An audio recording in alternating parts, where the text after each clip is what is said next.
Joseph Kowzun, Tribute Speech. Homophobia seems to be vanishing from our world today.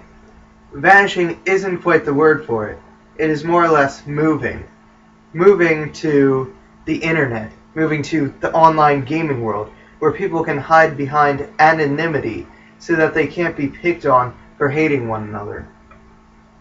But not that long ago was homophobia such a controversial topic.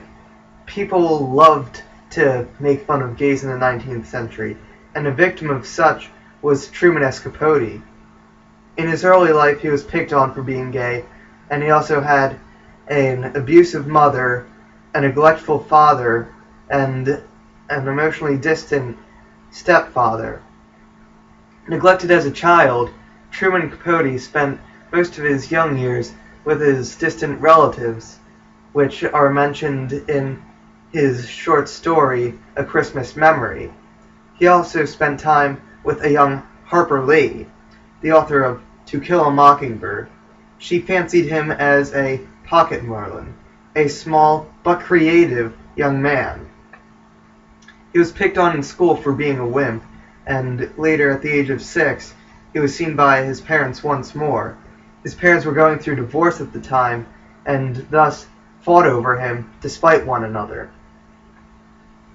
Eventually, Lily May, later Nina May, won custody over the young Capote. They moved to Manhattan, where he went to an all-boys school, where he became a wonderful speaker and everybody loved him there. But his mother found him feminine, so she sent him to a military school to roughen him up. That didn't work out so well because, surprise, surprise, the cadets hated gay people. So, his mother and him and his stepfather, Joe Capote, moved to Greenwich, Connecticut, where he would have to repeat his senior year because of his mother's increasing alcoholism. Truman learned from his childhood experiences and learned to embrace his gayness. This made him famous and lovable quickly.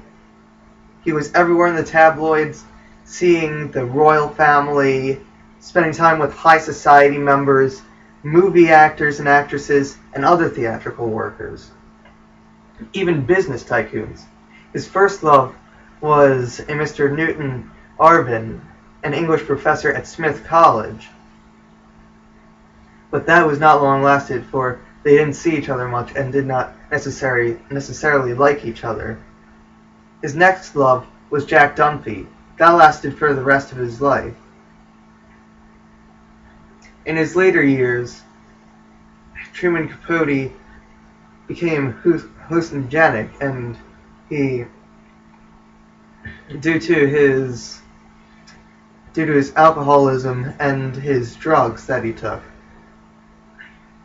he suffered from brain mass loss. So that's the explanation for his hallucinations. When he was able to write, he wrote 2 short stories, one being One Christmas, the other being Remembering Tennessee. One Christmas was, like its predecessors, a holiday gift book. Remembering Tennessee was an article written in 1983 about Tennessee Williams, who had died that year. It was a biographical article that was published later in Playboy magazine. Truman Capote died at age 59. He was cremated, and he died at his friend's house, Joanne Carson, ex-wife of Johnny Carson.